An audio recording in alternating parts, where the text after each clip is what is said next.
जय माता दी दोस्तों, कैसे हैं आप सभी। दोस्तों आज हम इस वीडियो में बात करेंगे 2 और 3 मार्च 2022 के वृश्चिक राशिफल की। बात करेंगे कि मार्च माह के ये 2 दिन वृश्चिक राशि वालों के लिए कैसे साबित होंगे और साथ ही दोनों ही दिनों का पंचांग भी जानेंगे। 2 मार्च को फाल्गुनी अमावस्या भी है तो इस पर भी चर्चा होगी।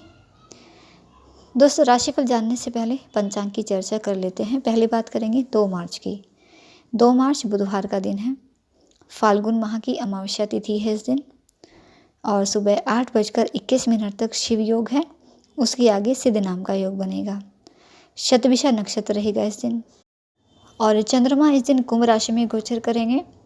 साथ ही सूर्य भी पहले से ही कुंभ राशि में विराजमान है और इस दिन का राहु काल का समय दोपहर 12:33 से 2 बजे तक का है।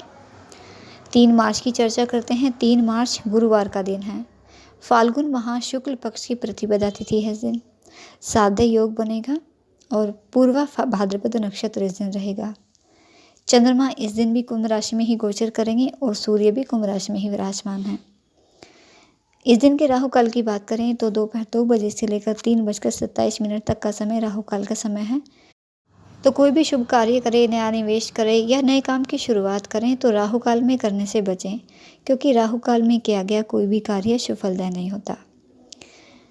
हालांकि 2 मार्च को बहुत ही शुभ योग बन रहा है। सुबह 8:21 तक शिव योग है और उसके बाद सिद्ध योग बनेगा और ये दोनों ही योग बहुत ही शुभ योग हैं। अत्यंत शुभ योगों में इन योगों को गिना जाता है और इस शुभ योग में किया गया हर कार्य सफलतापूर्वक संपन्न भी होता है। तो इसलिए कोई भी कार्य करें तो आप इस दौरान कर सकते हैं, लेकिन राहु काल के समय का ध्यान आपको रखना चाहिए। तो ये थी इन 2 दिनों की ग्रह नक्षत्रों की स्थितियाँ और इन ग्रह नक्षत्रों की स्थिति के आधार पर आपके राशिफल की चर्चा करेंगे। तो बात करते हैं कि कैसे रहेंगे मार्च महीने के ये 2 दिन वृश्चिक राशि वालों के लिए। तो 2 और 3 मार्च ये दोनों ही दिन आपके लिए यहाँ बहुत ही लाभकारी हैं। बहुत ही शुभता भरे दिन आपके लिए साबित होंगे, क्योंकि इन दोनों ही दिनों में ग्रह नक्षत्रों की स्थिति बहुत ही शुभ बन रही है। तो दोनों ही दिनों में कुंभ राशि में अत्यंत शुभ योग बन रहा है। कुंभ राशि में चंद्रमा है और साथ ही यहाँ चंद्रमा के साथ गुरु की युति हो रही है, क्योंकि गुरु बृहस्पति ये पहले से ही कुंभ राशि में गोचर कर रहे हैं। तो कुंभ राशि में चंद्रमा और गुरु की युति बनते ही गज केसरी योग का निर्माण हो रहा है और ये गज केसरी योग बहुत ही शुभ योग है। और इसके साथ ही गुरु और सूर्य दोनों मित्र ग्रहों की युति पहले से ही बनी हुई है और इन दोनों ग्रहों की युति को भी बहुत ही शुभ फलदायी माना जाता है। तो इसलिए ग्रहों का बहुत ही अच्छा संयोग यहाँ बना हुआ है और वृश्चिक राशि वालों के लिए ये गज केसरी योग बहुत ही शुभ साबित होगा। ये दोनों ही दिन आपके लिए बहुत ही शुभ रहेंगे। अगर आप किसी व्यापार से जुड़े हैं तो ये समय आपको अच्छा लाभ होगा और व्यापार विस्तार करने में भी आप सक्षम हुए होंगे। इसके साथ ही आप एक अच्छा नेटवर्क बनाने में कामयाब रहोगे, जिससे करियर में आपको सहायता मिलेगी, आगे बढ़ने का मौका मिलेगा आपको। और वृश्चिक राशि के सुख भाव में ये गज केसरी योग बन रहा है तो यहाँ आपको सुखों की प्राप्ति होगी। आपकी भौतिक सुखों में वृद्धि का समय रहेगा। आर्थिक रूप से ये समय आपके लिए काफ़ी लाभदायक रहने वाला है। इस दौरान आपकी जमा पूंजी में भी इजाफा होगा और आपकी जो पारिवारिक समस्याएं थी लंबे समय से जो आपके लिए चली आ रही थी वो इस समय समाप्त होंगी। इसमें आपको अपने परिवार का, खासकर अपने जीवन साथी का भरपूर सहयोग मिलने से भविष्य की योजनाओं पर इस समय आप काम करना शुरू कर देंगे। और यदि आपने कोई पूर्व समय में निवेश किया है तो आपको इस समय अच्छे परिणाम प्राप्त होंगे, उसके अच्छा लाभ मिलेगा। आप करियर में अच्छी तरक्की कर पाएंगे। आपको अपने स्वास्थ्य का इस समय ध्यान रखना होगा। हालांकि स्वास्थ्य के दृष्टिकोण से समय बेहतर रहेगा आपके लिए, लेकिन फिर भी स्वास्थ्य के प्रति लापरवाही आपके लिए नुकसानदेह भी हो सकती है। तो खासकर अगर आपको कोई पुराना रोग परेशान कर रहा है, कोई भी स्वास्थ्य समस्या पहले से है, तो उसमें अगर आप ध्यान रखते हैं अपना तो आप उसमें राहत महसूस करेंगे। इस समय आपकी कोई इच्छा भी पूरी होगी, आपकी पद प्रतिष्ठा में वृद्धि होगी और सामाजिक कार्यों से जुड़े जातकों का इस समय सामाजिक दायरा बढ़ेगा।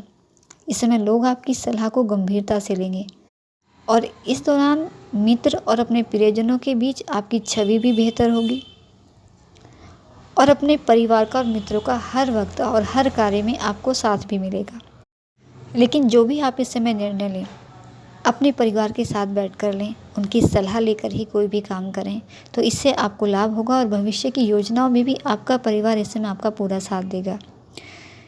शत्रुओं से आपको मुक्ति मिलेगी और इससे आपकी योजनाएं सफल होने की नई दिशा पकड़ेगी। जो भी छात्र हैं वृश्चिक राशि के, उनके लिए भी समय ये बहुत ही सुनहरा अवसर लेकर आएगा। आपका पढ़ाई में भी मन पूरा लगेगा और विशेषकर जो विदेश में छात्र पढ़ाई कर रहे हैं या आप विदेश में अपनी पढ़ाई पूरी करना चाहते हैं, तो उनके लिए ये समय काफ़ी भाग्यशाली साबित हो सकता है। ये समय आपके लिए बहुत ही लाभकारी साबित होगा।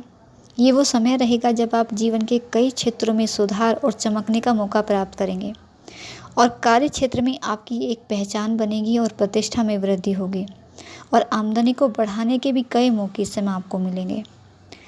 विशेषकर जो भी लोग सरकारी नौकरी करने की इच्छा कर रहे हैं या सरकारी नौकरी के लिए लगातार प्रयास कर रहे हैं, तो इस दौरान उन लोगों को सफलता मिल सकती है और जो पहले से नौकरी में हैं उनके लिए भी प्रमोशन या सैलरी इंक्रीमेंट के योग बनेंगे। आपके अच्छे संबंध भी बनेंगे लोगों से, जो आपको भविष्य में बहुत काम आएंगे और एक नई पहचान आप इस समय अपनी बना पाओगे। और ये समय आपके लिए यात्राओं के भी योग बन रहे हैं। अपने पारिवारिक सदस्यों के साथ, अपने माता पिता के साथ किसी धार्मिक स्थल की यात्रा करने का मौका भी आपको मिल सकता है। और इस समय आपके अंदर दबे हुए गुण ये दूसरों के सामने आएंगे। आपकी छिपी हुई प्रतिभा दूसरों के सामने आएगी और आप सभी तरह के मतभेदों को भी सुलझाने का अगर इस समय प्रयास करते हैं, तो उसमें भी आपको सफलता मिलेगी और कुछ लंबे समय से किए गए प्रयासों का काफ़ी अच्छा फल इस समय आपको प्राप्त होगा, जिससे मन में खुशी की लहर आएगी और काफ़ी आप राहत अपने जीवन में इस समय महसूस करेंगे। भाग्य का पूरा साथ इस समय आपको मिलता दिखाई दे रहा है, क्योंकि इस समय जो ग्रह स्थितियां हैं आपके लिए बहुत ही अच्छी बनी हुई हैं। तो इन ग्रह स्थितियों का इस समय का पूरा लाभ उठाएं और आगे बढ़ने का जो मौका आपको मिले उसे अपने हाथ से बिल्कुल ना गंवाएं। साथ ही समय की शुभता के लिए उपाय ज़रूर करें। हनुमान जी की आराधना करना आपके लिए बहुत ही फलदायी है, तो नियमित रूप से हनुमान चालीसा का पाठ आप ज़रूर किया करें और साथ ही भगवान सूर्यदेव को भी नियमित रूप से तांबे के लोटे से अर्घ्य जरूर दिया करें। और 2 मार्च को फाल्गुनी अमावस्या है और फाल्गुनी अमावस्या पर घर की सुख शांति के लिए व्रत भी रखा जाता है और साथ ही इस दिन पितरों को प्रसन्न करने के लिए तर्पण भी किए जाते हैं।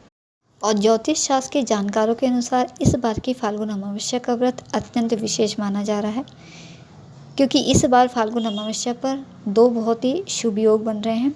शिव और सिद्ध योग का खास संयोग बन रहा है और ऐसी मान्यता है कि इन योगों में किए गए व्रत और पूजा का भक्त को दुगना फल प्राप्त होता है। और इसके साथ ही धार्मिक मान्यता ऐसी भी है कि पवित्र नदियों में फाल्गुन अमावस्या पर देवी देवता निवास करते हैं, तो इसी वजह से इस दिन गंगा, यमुना और सरस्वती जैसी पवित्र नदियों में स्नान किया जाता है। इसका बहुत विशेष महत्व है। और अमावस्या के दिन भगवान भोलेनाथ, भगवान श्री कृष्ण जी और माता लक्ष्मी जी की पूरे विधि विधान से पूजा अर्चना करने का विधान है। तो इस दिन किसी नदी, जलाशय या कुंड आदि में स्नान करना चाहिए और यदि ये संभव ना हो सके तो अपने घर पर रहकर ही अपने नहाने के पानी में थोड़ा सा गंगा जल डालकर उसे स्नान कर लें, तो इससे भी आपको उतना ही लाभ मिलेगा। साथ ही सूर्य देव को अर्घ्य देने के बाद पितरों को तर्पण करना चाहिए और इस दिन पितरों की आत्मा की शांति के लिए अगर व्रत रख सकते हैं तो बहुत ही अच्छा रहेगा। और साथ ही गरीब व्यक्ति को दान दक्षिणा भी देनी चाहिए, तो इससे भी हमारे पितृ प्रसन्न होते हैं। और इसके अलावा अमावस्या के दिन शाम के समय पीपल के वृक्ष के नीचे सरसों के तेल का एक दीपक लगा दें और उस पीपल के वृक्ष की 7 परिक्रमा भी कर लें। इसके साथ ही अपने पितरों का स्मरण करें, तो इससे भी हमारे पितृ प्रसन्न होते हैं, उनकी आत्मा को शांति मिलती है और उनका आशीर्वाद प्राप्त होता है। साथ ही अमावस्या पर गाय को हरा चारा खिला दें। तो अमावस्या के दिन ये छोटे और आसान से उपाय करने से घर में सुख शांति समृद्धि बनी रहती है, पितरों का आशीर्वाद प्राप्त होता है। तो इसलिए इनमें से आप जो भी कर सके ज़रूर करें, आपको लाभ होगा। तो दोस्तों, ये थी कुछ जानकारी आपके लिए। वीडियो अच्छा लगे तो वीडियो को लाइक करके ज़रूर जाइएगा और ऐसी ही नई नई जानकारियों के लिए आप हमारे साथ और हमारे चैनल के साथ ज़रूर जुड़े रहें। माता रानी आपका दिन शुभ रखे, इसी मंगल कामना के साथ। जय माता दी।